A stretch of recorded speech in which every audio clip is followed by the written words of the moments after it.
Welcome to I Am Goddess Collective podcast, a sacred space for empowerment through modern magic, spiritual activism, and reclaiming your power.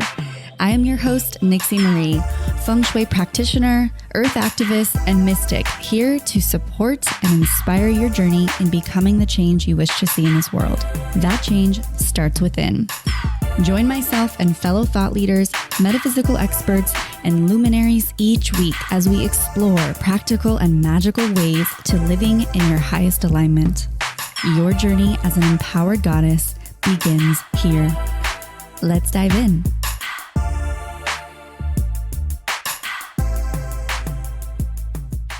Hello, sisters. Welcome back to another episode of I Am Goddess Collective podcast. I hope you're having a magical day and you are tapping into your highest self right now in this moment. Also on the real, are you guys excited for 2020? I know I've been talking about this so much, but I feel like it's kind of coming up here really quick. So I cannot believe it. I cannot believe that it is really happening and that it's just going to be a big one for all of us.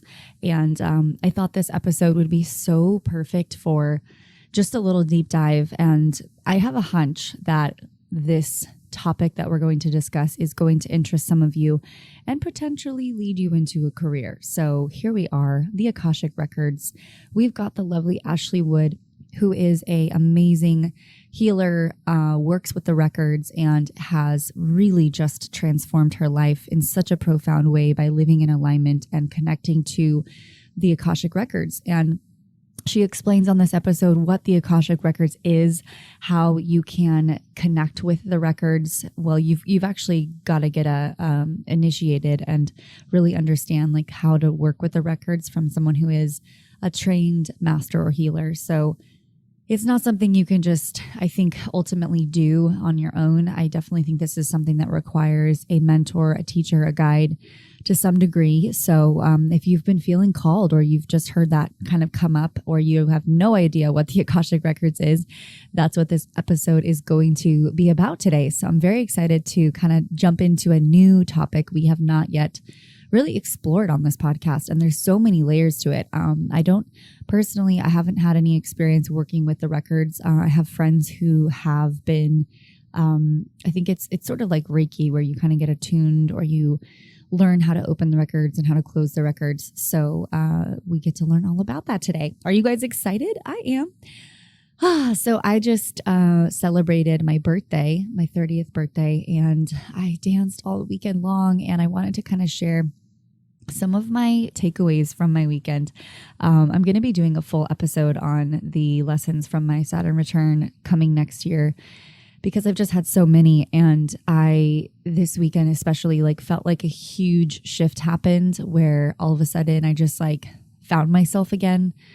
I feel like, gosh, you guys, the Saturn return phase, for any of you that are in it or are going to step in it or have already been through it, you know and will know the intensity and the experience that it is and how it's different for everyone, and it's definitely not something to be feared. But for me personally, it was a good measure of my own success and really seeing what I'm really capable of and how strong I am, and also just being myself, how much work I've really done on myself. So anyways, I went dancing this weekend and I chose to not drink alcohol the entire weekend, as I had literally one glass of wine, and really just got into this place, which I haven't really not drank, to a degree in which I'm celebrating. It's my party. It's my birthday.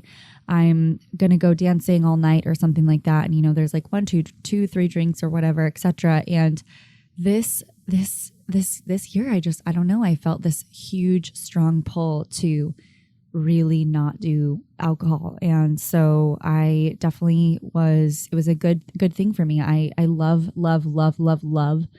my tribe, my community, and we're, a lot of us are burners and we love to dance and late night deep house music. And that comes with a territory of a lot of partying. And I'm just not in that phase anymore. So I think that really was this beautiful transition and rebirth for me to step into a new way of doing things. And so now I'm like, you know what? I love to dance, and that's why I go out, and I don't need something outside of myself to really, a substance that kind of doesn't do anything for me anymore. Like, I think it's nice to not put restrictions on yourself too. Like, for those of you that might be sober curious or, on the journey of being sober in some way, shape, or form.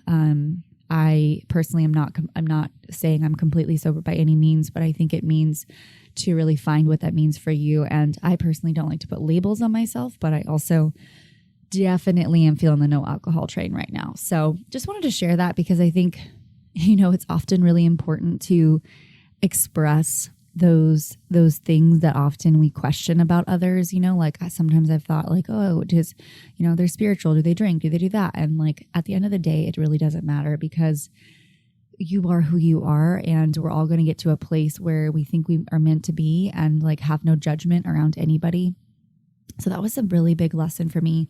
And I definitely I did microdose a little bit of the psilocybin mushrooms. And that was fun.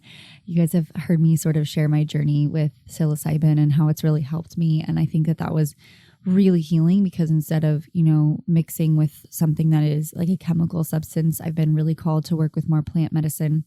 So as I enter my 30s, I think that's really what's going to be a big theme.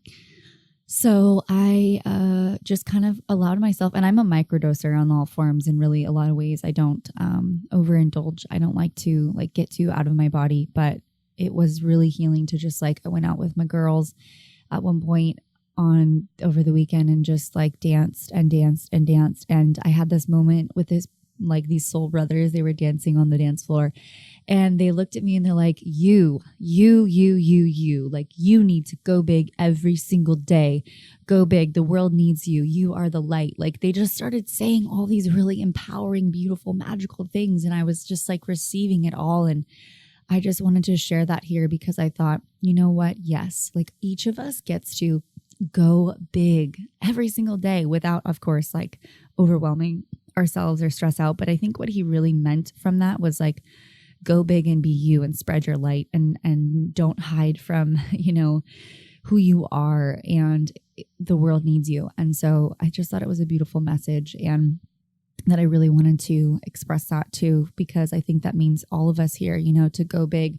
The world needs us right now. We need to step up. We need to shine our light. We have a duty. We have a calling in one way, shape, or form that each of us are really being called to step into. So those were some of my lessons over my 30th birthday.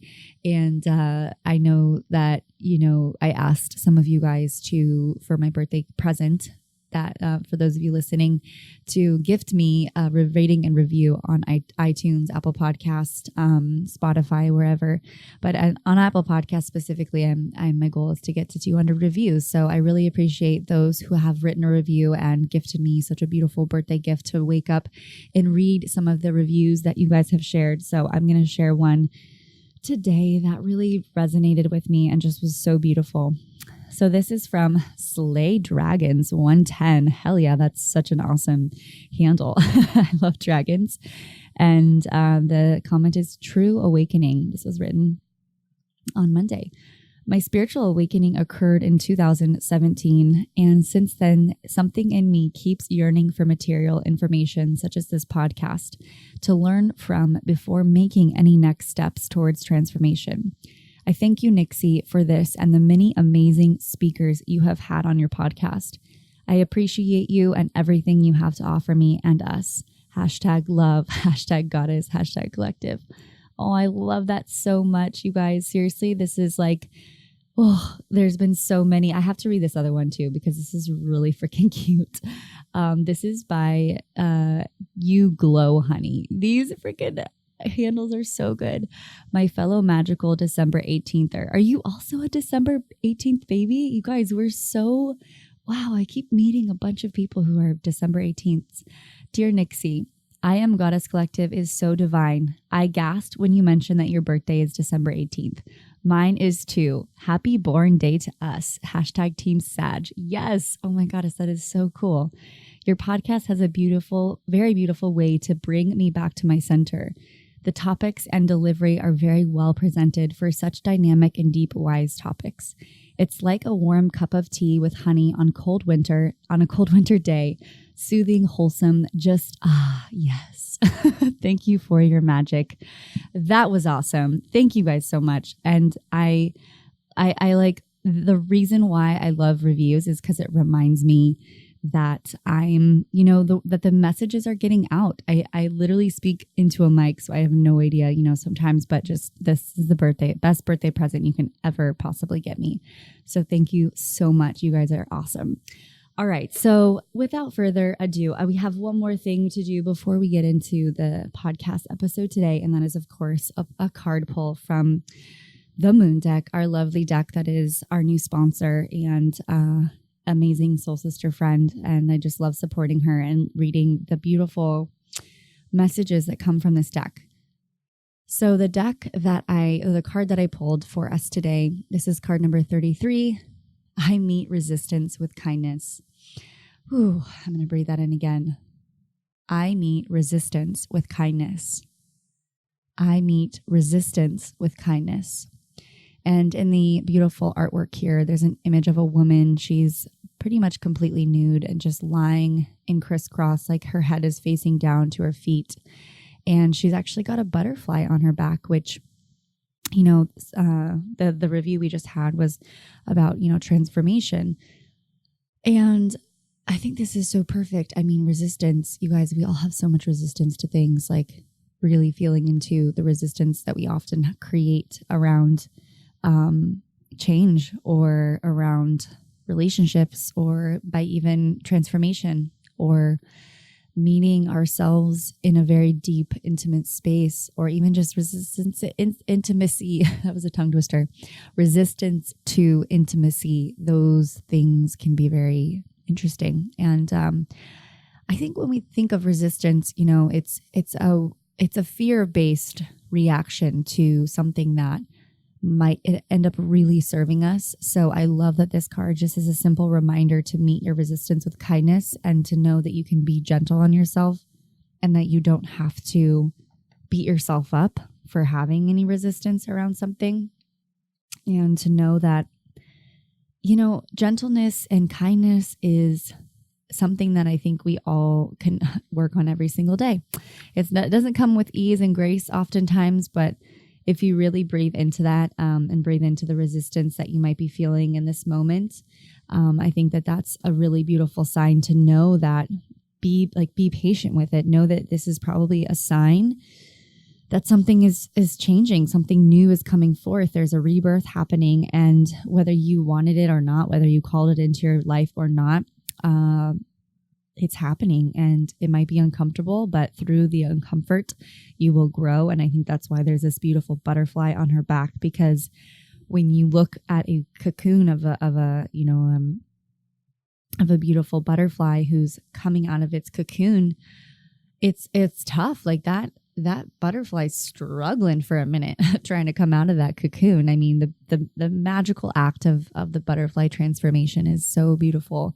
So just remember, like, sometimes there's that phase of you wanting to come out of your cocoon and like bust through it. And it's not an overnight journey. That I really want to know how long a butterfly is actually in a cocoon before they actually burst through and go get to spread their wings. But it's definitely not overnight. I've watched them hatch themselves above my house, and just to watch them, it takes quite a few days. So, and in a butterfly's lifespan, that's a long time. So really breathe that in. And I hope that card really resonates with you and serves you for the day. So let's get into this conversation about the Akashic Records with Ashley Wood. Enjoy. I'll see you on the other side. Hello, Divine Goddesses. Welcome back to another lovely episode here on I Am Goddess Collective podcast. I am interviewing today another lovely goddess of the week that we've got Ashley Wood on the show. Hello, Ashley. Welcome to I Am Goddess Collective. Hi, Nixie. Thank you so much for having me. I'm so excited to be here. Yeah, well, we're excited to have you, mostly because of the conversation I think we're really going to be getting into today surrounding Akashic Records and your work with your new rebrand, Align Within. And Ashley's also a host of a podcast, so she gets it. She understands this whole podcasting world. So for those of you listening, you have another podcast to binge, and it is called Manifest This.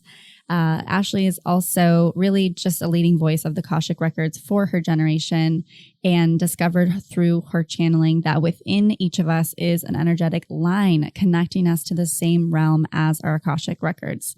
So living in the space of the line means accessing the infinite wisdom of your soul wherever you need to show up as your highest self. So really obvious why she's here to chat with us today. So welcome to the show. Thank you so much. I'm so excited to just dive into all of this and this work. As you said, like a rebrand, we just barely started sharing about the line. This information has been coming through since I started working with the Akashic Records. It just was coming in like little bits and pieces that I wasn't able to fully comprehend and understand. But after eclipse season this past summer, it was just like full on straight message of like, this is what you have to share. So this information that I'm sharing today is still very new for us as a company, as the person who received it. So I'm just so honored to share it with you today. Well, I can't wait to learn a little bit more about what all that is and your work, and really communing within the Akashic Records realms. It's something I'm very fascinated in, and have had the opportunity to get trained in how to open up the records, but it hasn't quite, felt aligned yet in my teacher. So, but before we get into all that, I really love to start the show with this question with all my guests. What crystals are you currently working with, and why? Look at this. I'm holding one right now. I work with 2 crystals, and that's it. And I used to work with many, and I'm actually looking at like a huge display of them.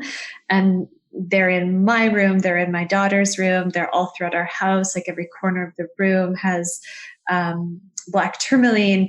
But I'm just not feeling as connected to so many. So today I actually thought, like, do I donate my crystals? Do I keep them? Do I pass them on to a new family?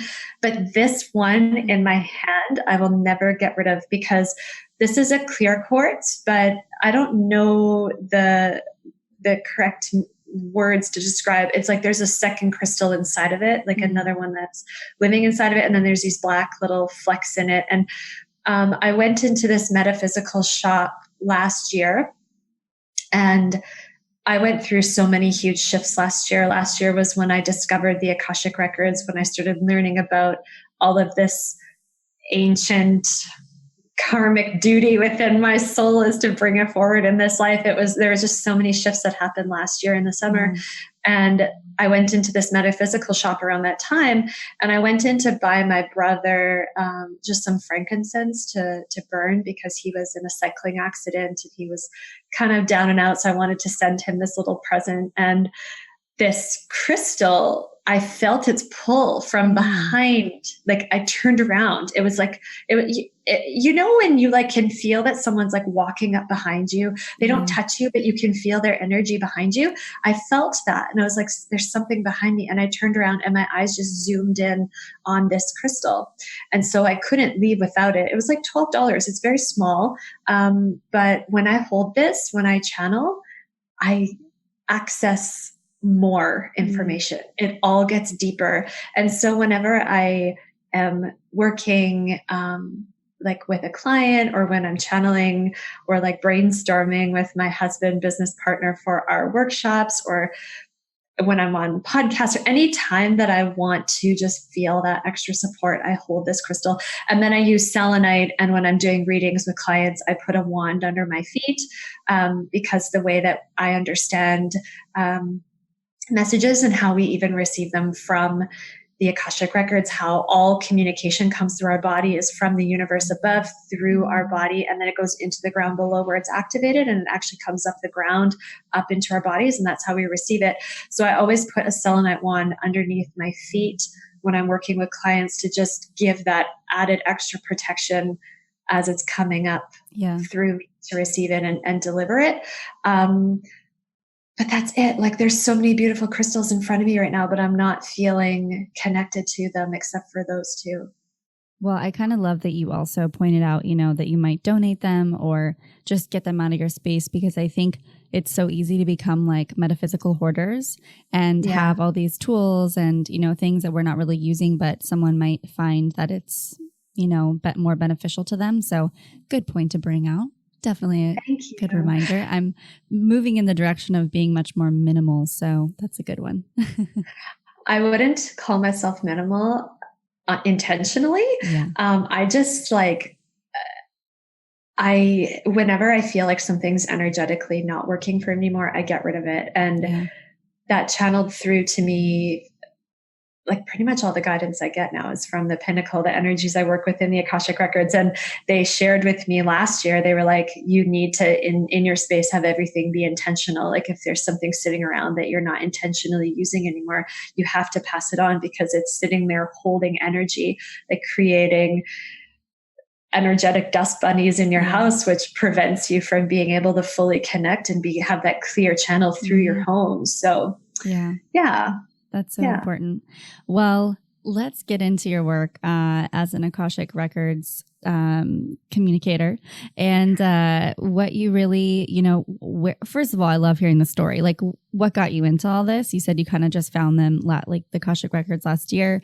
What brought you to this spiritual path or this journey and being so passionate about sharing the Akashic Records?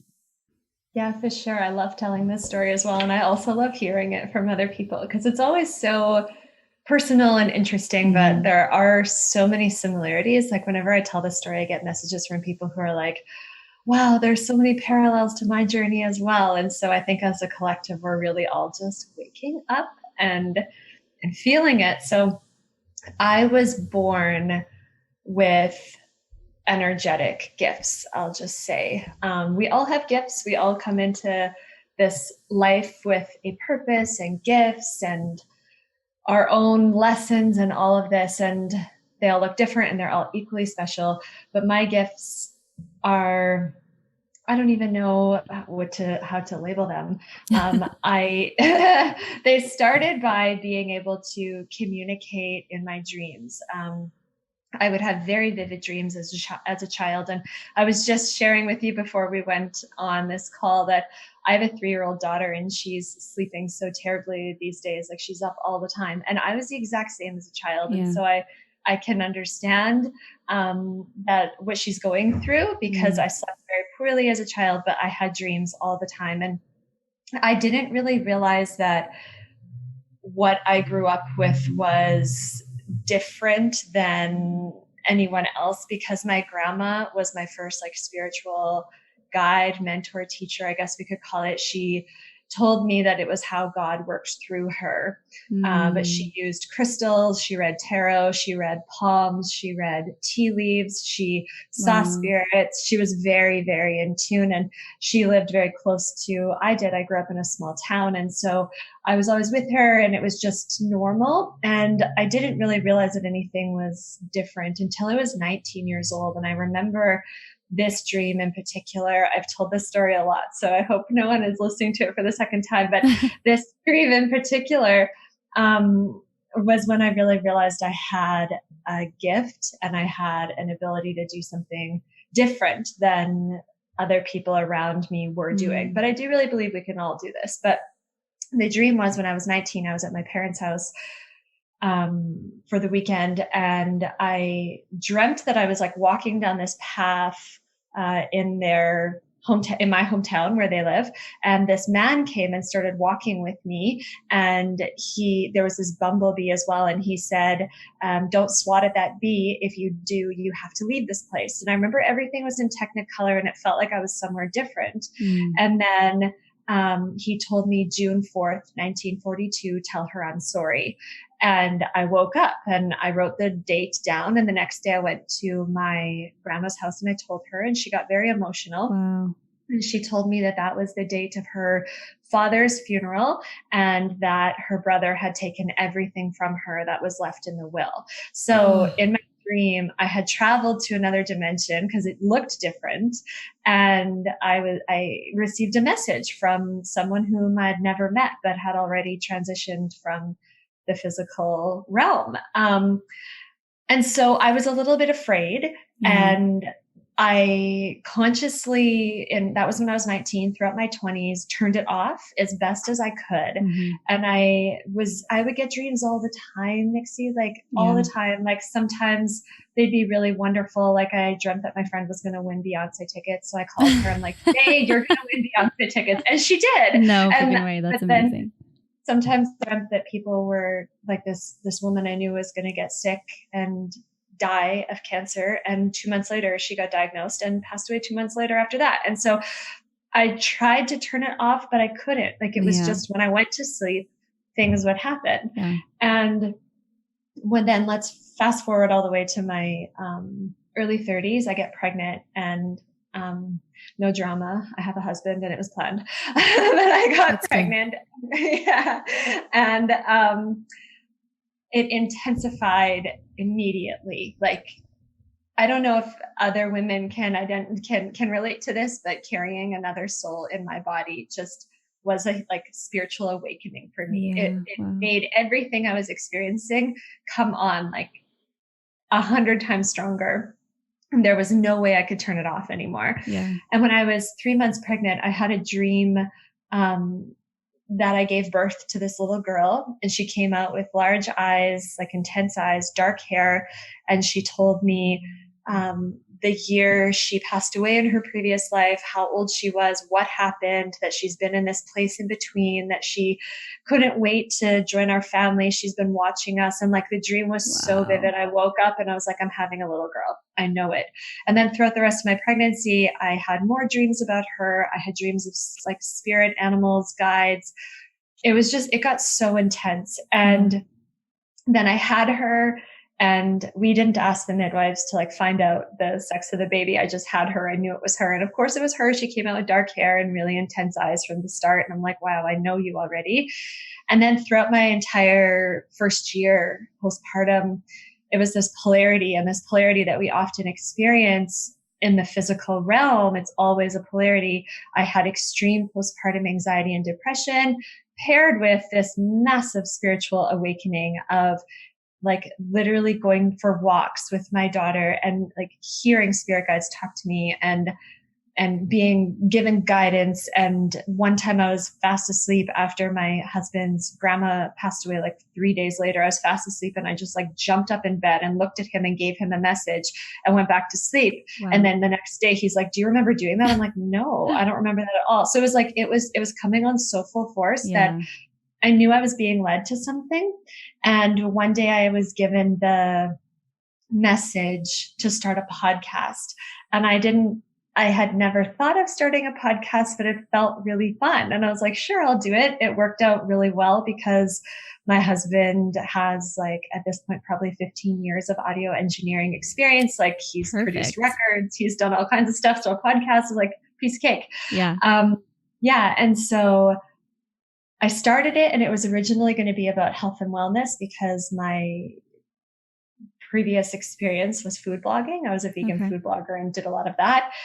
And then after I started interviewing people and like preparing for it, it was so apparent that I was meant to talk about spirituality and about my gifts and open up and normalize this and ground it.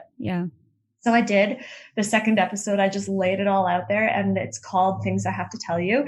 And I just told I'm just like, hi, so cool. I'm just going to tell you everything that's been happening in my life that I've never told anyone. So here we go.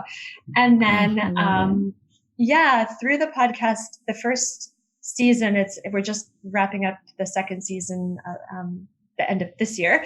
But the first year is pretty much my journey. And I'm just like, I'm learning from guests. I'm asking questions. I'm identifying and relating with like everything they're saying. So I'm able to understand myself. And one of the guests I had, Morgan Yakis, we had a phone call before I interviewed her, and she asked me, she's like, have you ever read the Akashic Records? And I said, no, I don't know what that is. And she's like, you can do it. I just have this feeling. She's very intuitive. And she's like, I have to tell you, you can do this. And I was like, okay. Sure. So I'd never heard of them. I went out and got a book, read half the book. It was Linda Howe's book, How to Read the Akashic Records. So I read half the book. I didn't even finish it.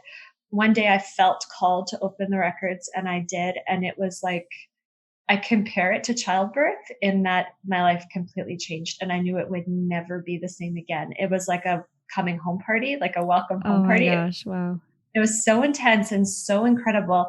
And at that point, everything made sense. And it no longer felt like this, like that I was like in the wild, wild west of spirit guides. Like it was no longer like so intense and crazy. It was like, it all led me to that place.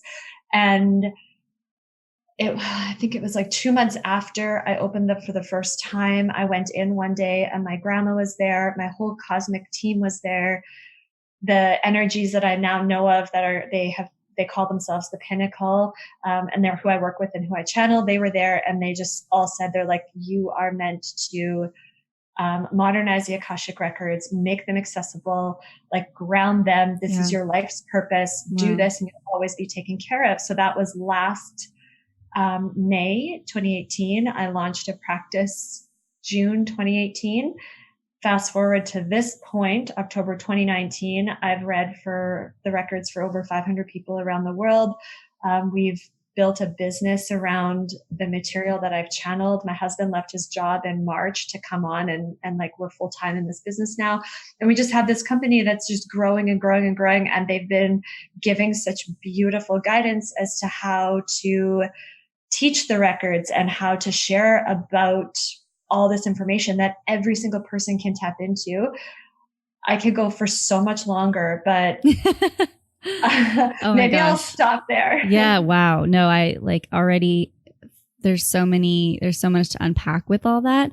The first thing that came up when you were speaking about dreams, I wanted to sort of kind of dive into this because lately for me, and maybe you have some answers to this, I'm sure other people experience this, and I get this question often about like intuition versus fear, but in my dreams, I've lately been noticing I've had a lot of fear-based dreams, and I can't quite understand sometimes like whether they're intuitive hits, like a perceived psychic, visual realization, or if I'm being spoken to, or if it's really just what's going on in my subconscious that is manifesting certain fears. And I feel like just intuitively other people probably feel that same way with like nightmares or really intense dreams that are frightening, like how did you really, oh my gosh, there's like this gorgeous prism going through your face right now. It's so amazing. But how did you really like understand and discern like what was the difference between these really psychic dreams versus like things that were just your fear and not real? Well, this is where a lot of my work comes down to, and I think that's why the light looks like this, because it's perfect. It's just like lighting it up and being like, yes, talk about this. So I'm going to fast forward a bit and then answer that question, but I have to give a little bit of background as to why I'm answering the way I'm answering.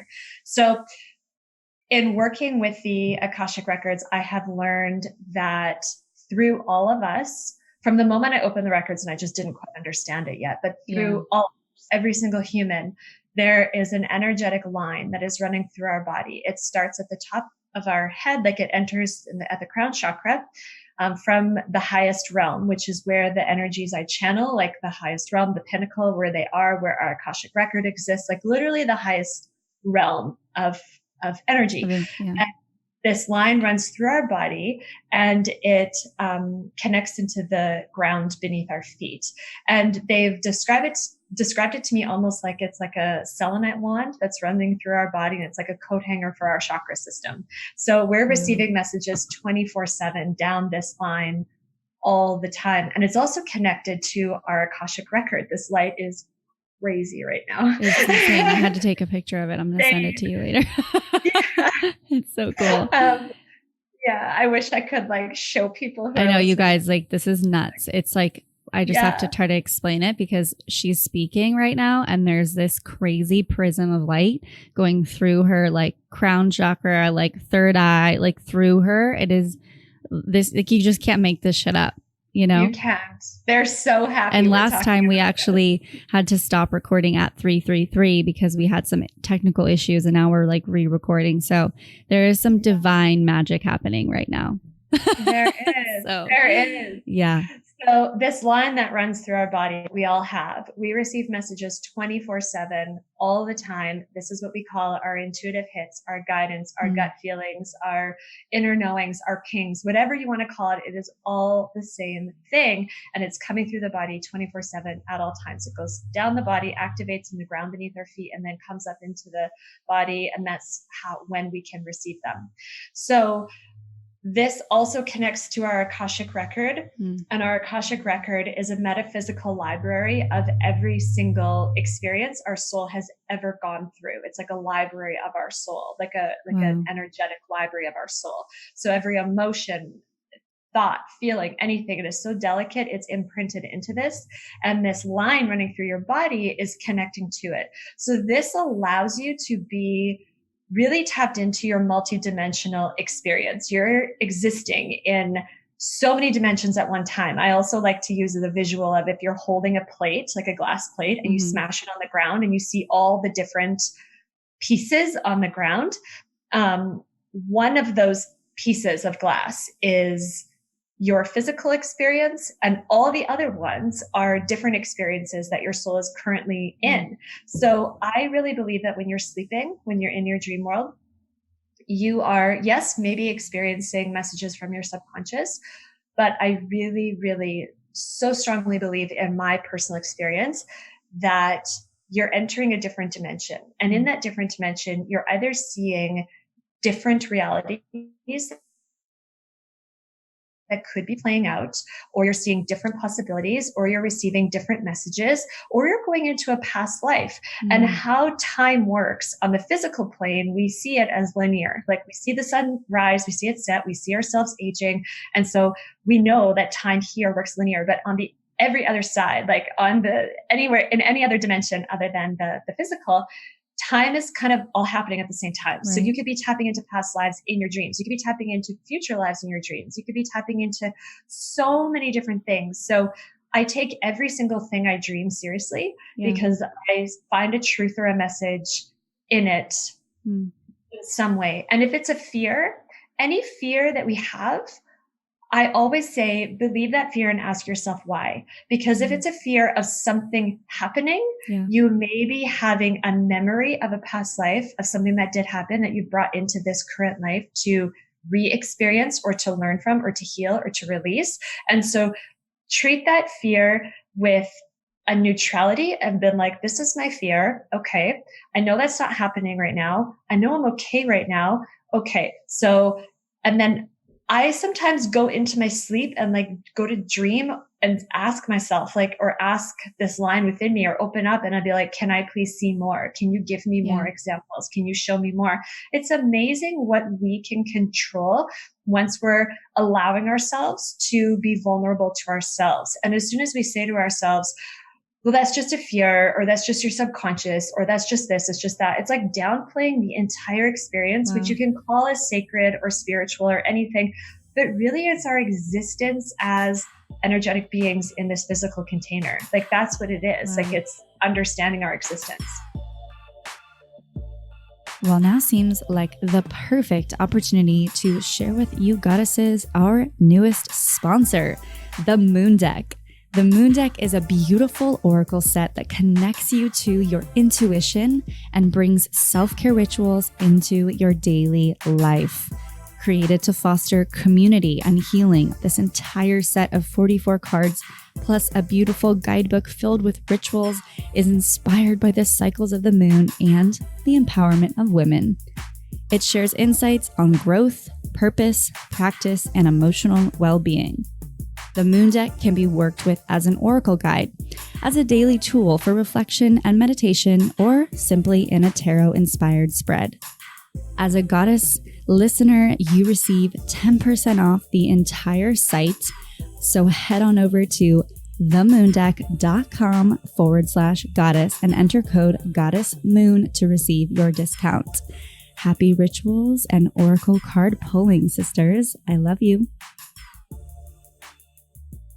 That's amazing. I've never heard anyone really, put it in that context. And it almost feels as if it's like less of a, it's not as deep or intensified because, for those that maybe have nightmares or they're like going through these, night tremors, or have you ever had like an experience where you wake up in like sleep paralysis and you can't move and it feels like there's like beings around you? I've had that happen to me multiple times, and it's really scary because it feels like you can't move, you can't talk, you can't do anything, but your eyes are awake, and it feels like there's beings like around you looking at you, and you're like, I'm helpless. And so it's just, I think the dream space is like so fascinating, especially lately, because I've reactivated a lot of my own personal, really intense dreams and lucid dreaming that I hadn't had for years.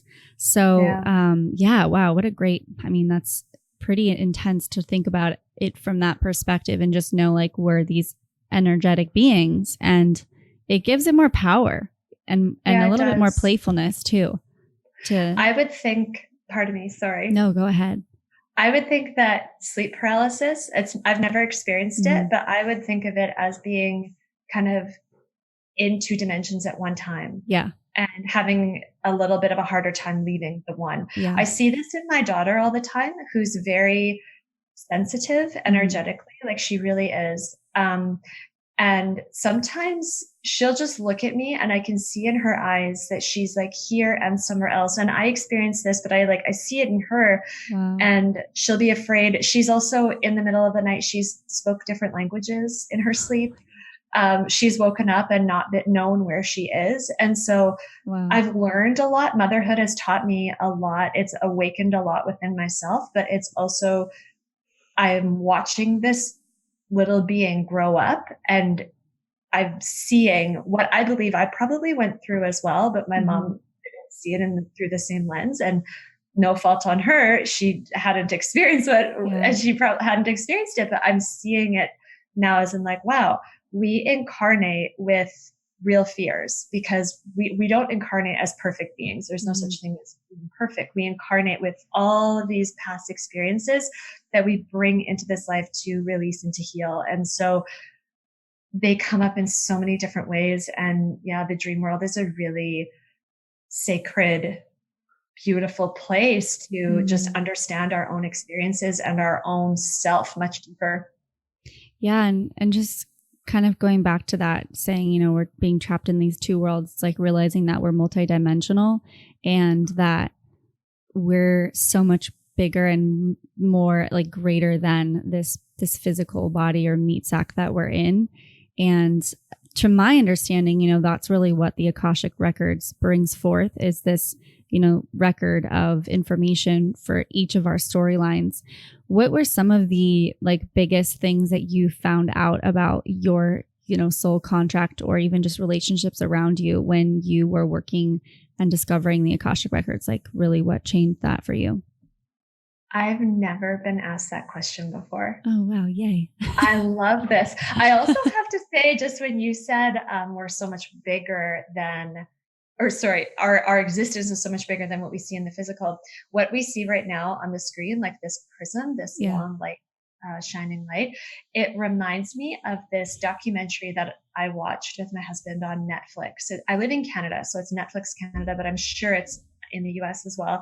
And I can send you the name after because I can't remember right now, but it's about this, this spaceship that went out into space like back in the 60s or something to take pictures of planets, and it's still out there. It's now like in I don't even know documentary. I don't know these correct terms. It's left our galaxy. It's left our universe. It's in an alternate, like it's in a different place now, and there's no way to get it back, but it's still out there, flying around out there sending data, which is so fascinating. But it took this picture of all the planets in the beam of the sun, like in this light beam of the sun. And the sun is just like this gigantic light beam in the sky of all these beautiful colors. Like it's so stunning. And then Earth is this little dust speck. It blew my mind apart to see that picture. Yeah. Because I'm like, we are so much more than our physical. Like if you see that, and that's earth, like we're so much more. Yeah. But what did I learn about myself? Well, one of the most beautiful and comforting things I've learned about a lot of my past lives. I've learned one in particular, that I was a woman, like labeled a witch in the 1600s in England, the countryside of England. And I wore all white, and I had sisters, and we did dancing and collecting herbs and all these things that you would imagine. But then I also had a vision of that. And this wasn't even in the records. It just happened when I was actually writing about the records one day. I just tapped into it. Actually, no, I was in the records. I was lying on my bed with the records just open and allowing anything to come through.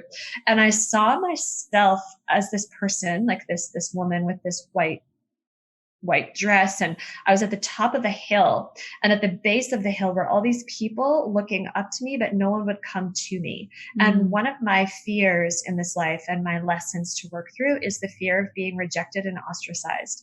And I always feel that. And I have noticed myself, like, in the past, when I was a lot younger, I'd go to relationships where like romantic and also friendship, where I was absolutely the odd one out, and I would be like pushed aside a little bit, but it was almost like I was comfortable like that. I don't exactly know how to explain it, but as I stepped into myself and my message and my gifts and who I am just as a person, that is a fear I'm always working with, of like, are people going to reject me? Are they going to ostracize? Like, am I going to feel ostracized? And I believe that was a past life that I had, where I had these abilities, and people would come to me to listen to me, but they didn't want to come close to me.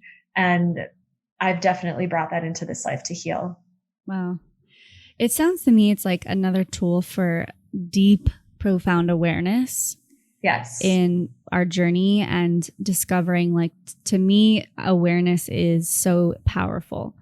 And when we know, like, these more elements of who we are and why we came in here, like with that, specific fear or trauma or past life experience that you've had, that you've brought in here, I think it really helps navigate today in our modern world, and to just know, like, I'm more clear on why I'm here. It's kind of like astrology too. It's just this other tool. And I personally haven't done a really deep dive into Akashic Records. I've had many sisters ask me, do you want to learn? Do you want to go into, to be able to go into the records? And sometimes I really think that, like, I'm open to it already, and it's like a different stream of information coming in. But what are some of the things, like, how do you fully know for when you're in the records? Like, what I know, it's like a feeling, like someone told me that they get this sparkly feeling, they kind of see things. Like, for you, what is your experience?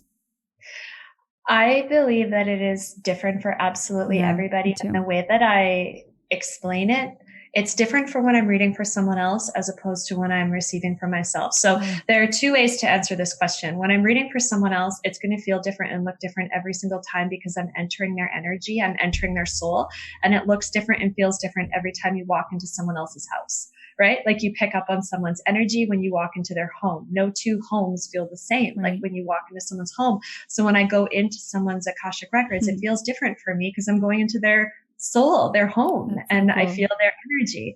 So I see pictures, I hear, I feel. Often it feels like there's something behind me, but there's nothing there. But I feel like I'm being given this information, that it's all coming from this highest realm, the Pinnacle, the energy that I work with, and that everyone works with. They work with everybody. But when I'm receiving from myself, and you don't have to go into the records in this like the ritual type way with the prayer and with all this to read for yourself. We have a line activation, is what we call it. And I'll give you a link to a video that you can link for this so people can watch it. It's free, and we just teach it. And it is a very simple movement with breath work of putting your hands in prayer pose above your head, closing your eyes, and literally moving your hands up and down your body to intentionally activate this line that's running through you, that's connecting to your Akashic record.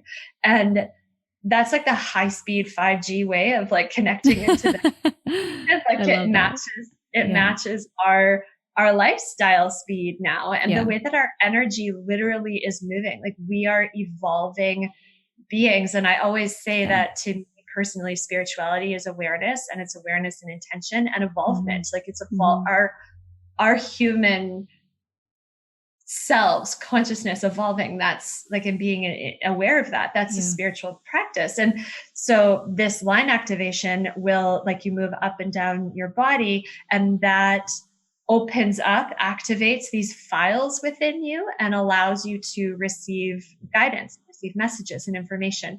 This is going to look different for absolutely everybody, because everybody has different energy.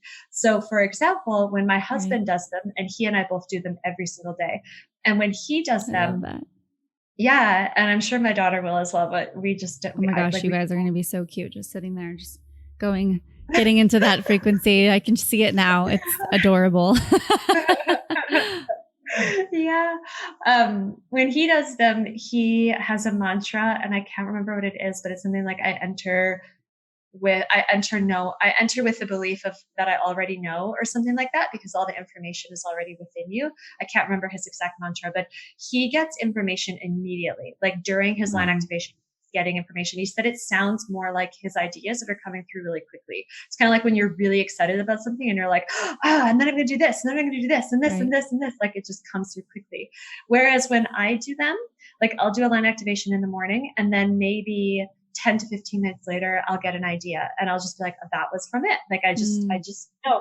I also encourage people to trust every single idea you get, and to not think like, well, was this mine, or was this from the guidance from the line, or was this something else, or was this my intuition, or was this, everything is that, like, you're receiving all the time. If you get an idea that excites you, does it really matter if it came from this guidance or if it came from yourself? You're connected to it. You're bound to it. Like, you can just say you picked up on that message. So I get information like later on, or throughout the day, I'll get information. But really, for me, it usually feels like making connections. Like, it feels like I'm putting pieces together.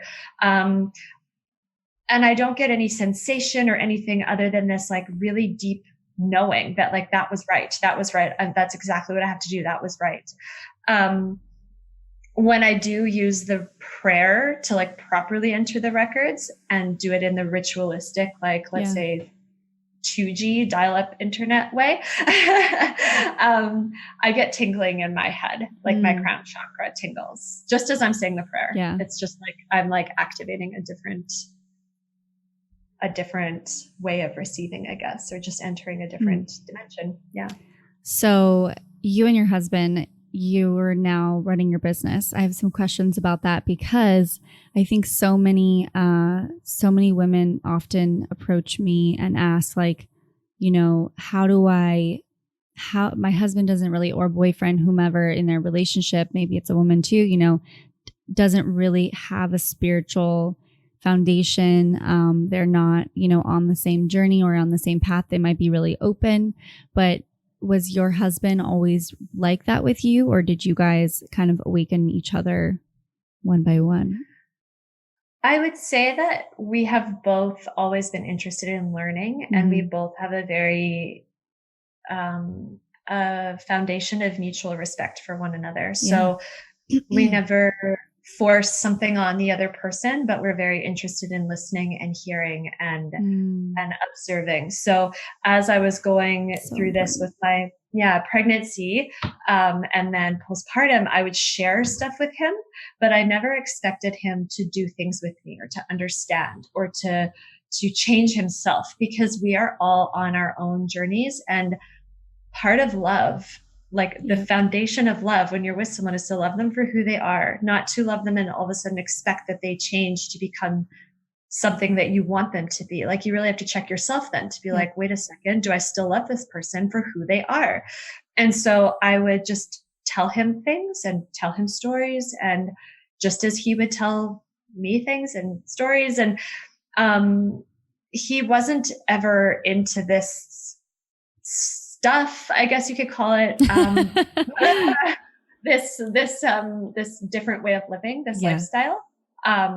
Before I got pregnant, I would just tell him stories of dreams and stuff. He'd be like, "Oh, that's really interesting," but it would stop there.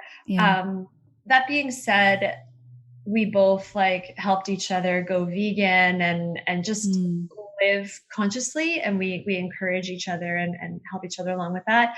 And so when I started to really, after having our daughter, receive these messages and understand that we could live differently and that we had limiting beliefs and that we had social conditioning, societal conditioning, and that we had these patterns that we were playing out on a day-to-day basis. And it, one example in particular, at the time we owned a house and we wanted to buy a different house. And I had told him, let's buy this house in 2 years or something. And he's like, we would never be able to afford that. And I said, well, how do you know? Like, those were the kinds of conversations we had. I said, well, how do you know? Like, that's that asking you can't those afford questions today, but how do you know in 2 years? And he's like, well, look at our life right now. I'm like, right, but we can change anything.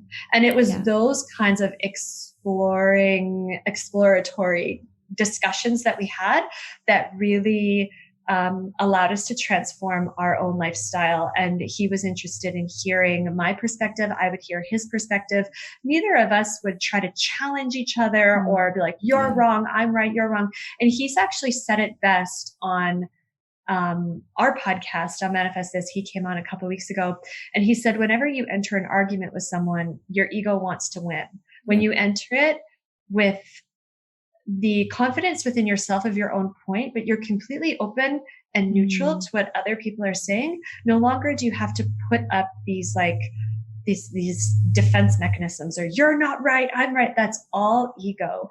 And we just together allowed ourselves to have discussions and conversations. And I mean, I don't even know his spiritual beliefs to like inside and out. They're personal to him. So are mine personal to me. But what we can agree with is that this is a lifestyle of awareness, intention, and elevated consciousness. And we apply that to everything we do: parenting, our diet, the way we treat our bodies, our business, the way we are as a unit, a family unit. Like it's applied to everything. So I don't even necessarily call it spiritual. I more so just call it a level of awareness, just as you said, Nixie.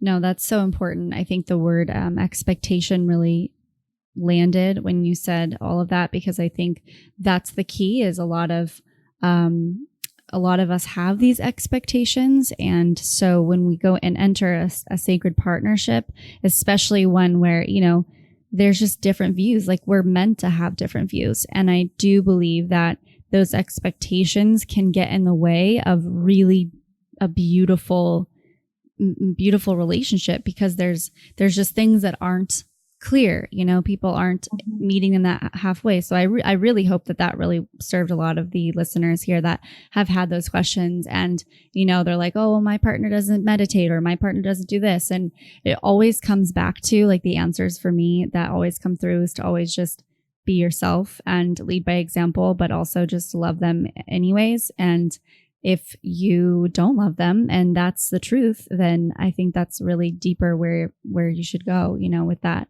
But that's really beautiful and a good example, for those out there that are feeling that they want to go that deep with a partner or start a business or anything of that nature. I think it's really cool. So thanks for sharing that. Thank you. Yeah. Thank you.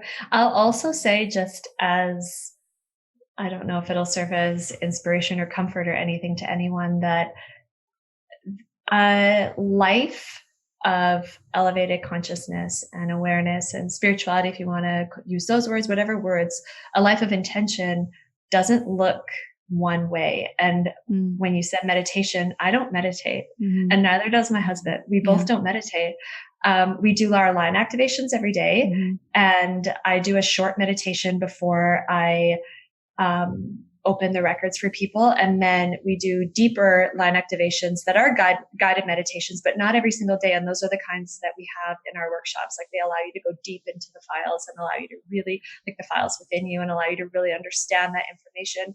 But on a day-to-day basis, we don't meditate, and we don't do the things that you may think you have to do to have a life of awareness and connection. Like I really believe that it all comes down to joy and light living. Like, what can you do to just bring yourself into that space of literal lightness, like of just, I don't even know how to really explain it, having fun. Like it just feels like an inner child, like this rainbow prism that's beaming through the screen. It's like rainbow magic, like just being connected with your inner child. And also what I'm also hearing too is like there's been a big conversation, I think, about how this more like this other way of living or intentional way of living, how you put it, is can get very dogmatic, you know, where we've like left one religion and then now we're in another, and that religion looks like, oh, you have crystals, oh, you have tarot cards, oh, you have, you know, you meditate every day. But it's like creating a box around the true essence of like us being free to do whatever we choose to do. And I think that all of the conversations that we really have here, or even, you know, with some of the guests that come on, it's all just like these tools, and they are tools to access different realms of who we are, to bring that level of awareness and ultimately to just have more peace and like you said, joy. So I really, I like that. It's beautiful. Thank you. Yeah. So, you know, kind of going back to the Akashic Records and your work with your new like rebranding and everything, tell us a little bit about that. Like, why did you feel called to rebrand and create this new business with a line within, and what does that mean to you? Yeah, for sure. Well, I would love to say it was all my idea, but it wasn't. From the moment I started working with the records back in June and started reading for people, I was getting messages all the time that there's this line that runs through us. And they were always like doing this motion. Whenever I was channeling, I was just like, my hands would go into this motion of this line, and it just kept coming through, but I wasn't really understanding it. And I didn't know really what it was. And then I know even in December, we took a break from the podcast and work and everything last December. And I kept saying to Ben, I'm like, there's this hotline or line or something that just keeps coming through, and I don't know what this means. Like, what does this mean? It's the hotline to the records. Like, what is this? Like 1999? Like, what is this? Like, what is this? And then it was getting clearer and clearer and clearer in my readings, like, and my own reading is like going in for myself. And I started to kind of play with the idea of just accessing the field of the Akashic Records, which I didn't realize at the time was the same realm as where these energies, the Pinnacle, are. Like, all of this pieced together for me during eclipse season. But I was playing with like accessing the realm of the Akashic Records rather than actually entering the field rather than entering the actual records. I'm like, how can I tap into that energy? And I just put that into my intention. And like in my own work, and when I was in the shower in the morning, instead of opening my own records, which I often did in the past, while I was washing my hair, I'd open my records and be like, hey, what's up for today? But I just made an intention to access the field. And then one morning in June, before eclipse season this past summer, I was in the shower. I wasn't in my records. I was just like accessing the...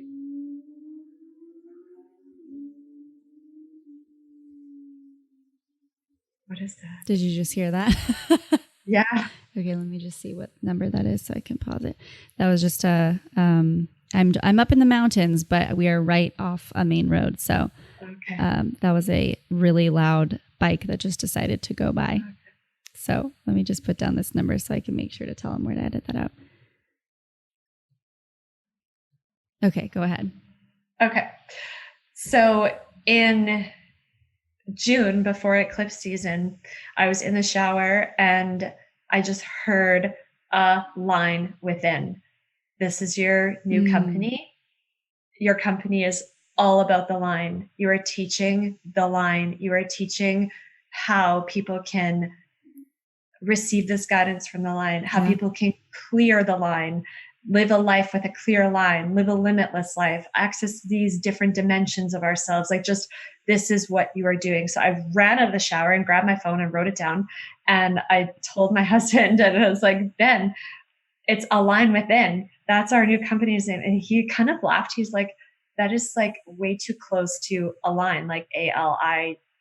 And I said, I didn't even think of it that way, but it's the epitome, or not the epitome, it is the definition of what it means to be aligned. Like when you are in literal alignment with this line that's running through you. So we did not have intention of rebranding or rebirthing the company, is more so what it was. But we started from scratch. We rewrote every single workshop that we had. They're all brand new, and it's a program called Clear the Line. So there's Clear the Line, Gain Clarity, Clear the Line, Love, Clear the Line, Money, Clear the Line, Release Fear. And on October 31st, we're coming out with Clear the Line, Past Lives. Ooh, I love that. Perfect timing with the Samhain and the veils being them. I like that. Yes. And so each program or each workshop was completely rewritten. We redid everything for our company, like all the way down to like renaming it on like legal side and everything. Like we redid everything to follow through with this guidance I was given of, this is how you can redefine the Akashic Records, or like I'm redefining the Akashic Records, that they're not this space that only in the past men in a like a high religious, I don't know the word to use, like men in higher positions within the church and within different religions were the only ones who were accessing the Akashic Records. And even now they seem to a lot of people like, what is this like realm, this different place? But it's like, you're actually living in them every single day. This through you is going through you every single day. Every time you receive guidance, every time you receive intuitive hits, every time you receive anything, it is coming from that realm. It's coming through you every single day. And you can clear that line so that you can receive more and more and more and more messages, so that you can be more and more and more in tune with that guidance, that you can create this, what we call limitless life, because we place limits on ourselves based on, well, what are you able to do? What can you hear? What can you, all of this, live that life of limitless expansion in whatever way that means to you. So that's our entire business now. I still do readings, but I do a lot less. And it's very interesting, like doing the rebrand. It feels really wonderful that we've done this. And it was such a big project, and we launched our new website and new courses and everything on October the 1st. And it still feels like a bit uncomfortable in that I feel like I'm talking about stuff that's totally new and different, even though I've been talking about the line since the summertime. It's just that place of discomfort. You know astrology, so you'll know that Pluto is exactly opposite, I guess, of my Venus. So the more that I step into what I want in life and all the beautiful things, I tap into Pluto. So I keep transforming and I keep pushing myself. And that's where I'm at right now. I'm really feeling Pluto. Yeah. Wow. You know, what's even funny too, like when I first moved to LA, I actually went to work with a company called Align Movement, actually ALIGN. Actually, it was two I's, ALIIN, and it was a conscious lifestyle brand, essentially, I was the designer for. And that really was a catalyst for me to open up everything, like moving to LA was, but just the co-creator, the person that had the vision, this man just had a direct connection to all these things that I never even explored. You know, I went pretty deep in like all the rabbit holes of like conspiracy theories and like the crazy woo everything. Like I just kind of went deep because he was going deep. And so it just naturally like mirrored exactly what I needed to open up my mind and see that there was so much more to life than just the little box that I had been, you know, told to live. So I think it's funny. And I was just talking, I mean, it's alignment, like align is everything, even if I love how it's like a line. So it's separate and it just makes so much sense. And when you speak about it, it feels very resonance in a very deep level, because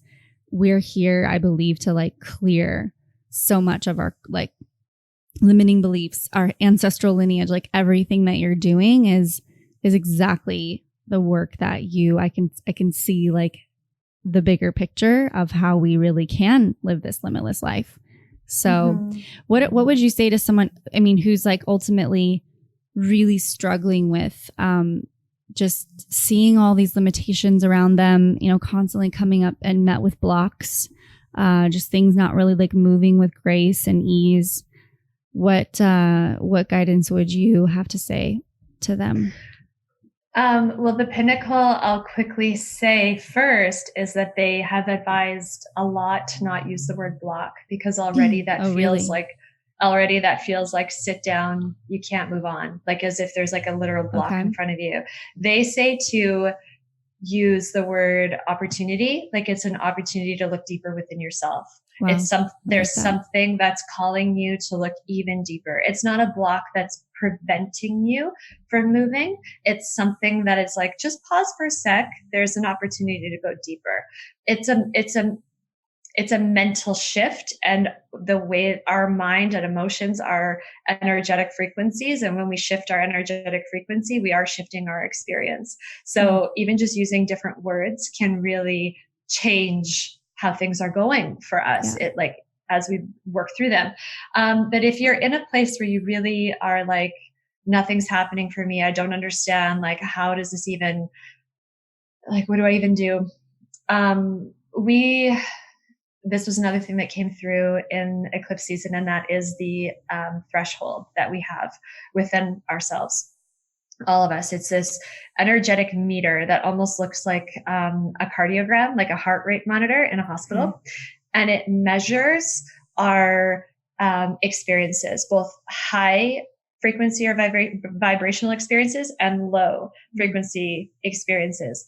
And as we experience high, we're going to also experience low. As we experience low, we're going to also experience high. Now, high doesn't necessarily mean positive, because sometimes, like, imagine someone who wins the lottery and has like zero ability to hold on to it, like, or understand hold money. on to it. Yeah. And maybe all of a sudden they start, like, I remember reading a story of someone who won the lottery and then drank it all away and had a party and their house burned down. Like, it was this like high vibrational experience that immediately turned low. Now, this isn't going to say that everyone who has a high vibrational experience like that is going to like follow up with like a crash, but there's a learning on both sides, high and low. And this energetic frequency expands based on what you're able to handle, like what you're able to receive, what you're able to go through. So if you're in this place where you're like, nothing's happening for me, nothing's happening for me, nothing's happening for me, accept that. Because when you're pushing against it, you're not handling where you are right now. Just accept it. Maybe right now, that's where things are for you. And they're not going to be there forever, because energy is constantly moving. Time is always moving. Things are always happening. And you're given invitations to change, take action at all times, all the time. Every single day, you're given an invitation to take action on something. And so just pause. Accept where you are. Be okay with this. Just find what we call the middle space, which is a place of neutrality where you can still have emotion, you can still have reactions, but understanding how your emotions and reactions are impacting and creating your experience, like being able to just step back and see it. Find that middle space within you and be like, okay, I'm here right now. I accept this. I maybe don't like it, but I accept it, and I'm going to live in this. And I'm just going to turn on that awareness, like just turn my eyes on, turn my senses on, do some line activations, like just become aware and start to even carry a journal with you or your notepad and jot down what you believe is an invitation or is something to take action, a message. Start paying attention to this. You don't have to take action on it, but just pay attention, and then know that nothing's going to change unless you do. And often there's that fear around, well, I don't like where I am. I know I want something different, but in order to do something different, I have to take action. And the space from what I don't like to what I want is an unknown. And I'm scared of that unknown. So I'd rather just sit here and say that nothing's working for me, but really I'm not working with what's being given to me. So you have to really allow yourself first of all, the space to pause, accept where you are, and process why nothing's going the way you want it to. And then ask yourself, are you afraid of moving forward? Are you afraid of taking action? Where are you giving your energy to that you could be bringing it back? They channeled something so beautifully to me in a reading one time, and we actually have a little teaching like this in one of our workshops, Clear the Line Money, like how to bring more money into your life. And they said that our energy is like faucets. And like if you turn a faucet on, it just keeps running. So how many faucets for other people do you have turned on, and is it draining you out? Like if you're so focused on other things, are you even paying attention to yourself? So there's so many things that you can do to like, in that moment of pause, in that moment of reflection, to bring that attention back onto yourself and to start to notice these opportunities you're receiving every single day to take action, and then ask yourself why you're not moving forward with them without judgment, because maybe you're not ready. And that is okay too, because when you're pushing against something, your threshold's not expanding. When you're sitting there with acceptance and love for yourself and understanding and patience and grace and all this, then it begins to expand again. Wow. I love that you said that, because I think it really invites us back to the present moment and to recognize, you know, we're in this culture where it's like everything is, I don't have, I want more, this or that, or it's not enough. And I think that that's where my personal journey, just shifting that storyline, has been so impactful in the reality that I've been able to create, is because I've not, you know, there's moments where, you know, those downtimes where I want things to be moving faster.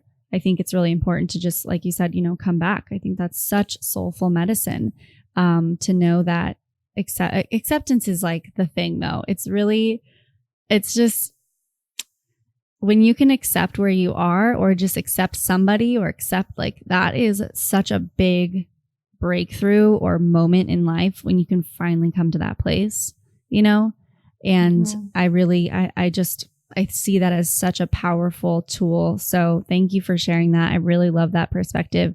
And the medicine that you share is very impactful. Definitely, you're in alignment. Oh, thank you. Thank you. You know. Nixie, I have to say that the word acceptance is one of the biggest lessons that I have had to learn, because I used to think that accepting means giving up. And I was not using my energy correctly for a long time, because as soon as I felt like I had to accept, I would push harder, and pushing harder was not allowing my threshold to expand. Like I was literally pushing against myself. And once, it was my husband who taught me acceptance, and he taught it to me. He always told me accept, accept, accept. And I finally had to swallow it when I was going through postpartum anxiety, and had like 7 months of just pure horrible. It was so dark. Yeah. And I finally had to accept where I was and seek medical help. And that was really hard for me, but I was like, it was such a blessing of surrender and accept, and of like, I'm not giving up. I'm accepting. There's something so beautiful about accepting in this moment, just accepting. It's like, it's one of the biggest lessons of my life, and I'm so grateful for it. So thank you for using that word. Yeah. Well, I know that that's going to resonate with everyone listening, because it's a collective breakthrough that we all, I think, are really learning now, instead of the opposite of accepting, which is, like you said, pushing away, or just deflecting on the things. And you kind of brought up anxiety and the experiences that you had after your pregnancy. And I think that also is really important. You know, these mental health issues, all these experiences that we're having now, and that I think it's just skyrocketing for so many reasons. But I think it's so healing and so important for you to first really accept one, but also just be in it, like experience it. You know, whenever I have my new tool, when I work within my anxiety, is to just stop and feel it and let it move through me. Because the more that I avoid it and resist it and am frustrated that that's happening, it seems to magnify. And so instead, you know, I think that that's really important to add in to all of the conversation here, and just it really resonates with me when we talk about that acceptance. So thank you so much. We could talk forever, I'm pretty sure. Yeah, we really could. I love the message that you bring and the rainbows and prisms that come with it and the transmissions. I mean, wow. It's funny how it like finally dissipated after here we are wrapping up the show. So well, I have a couple more questions for you before we say our final farewells. For everybody that has just fallen in love with you and can't wait to learn more, where can they find you? Thank you so much for those kind words. And I also feel like we could talk forever. If you want to keep talking and carry on the conversation, you can find me at Instagram at ALNwithin.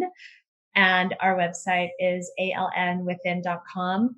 And we also have a Facebook group for our podcast. Our podcast is called Manifest This. And then we have the Manifest This Soul Circle on Facebook, which is a growing community of people who come on there to discuss a whole wide range of topics on their own personal journeys and spiritual journeys. It is so beautiful how supportive that community is. Like it blows me away. It's just wonderful. So if you want somewhere to go hang out, come find us on Instagram and Facebook.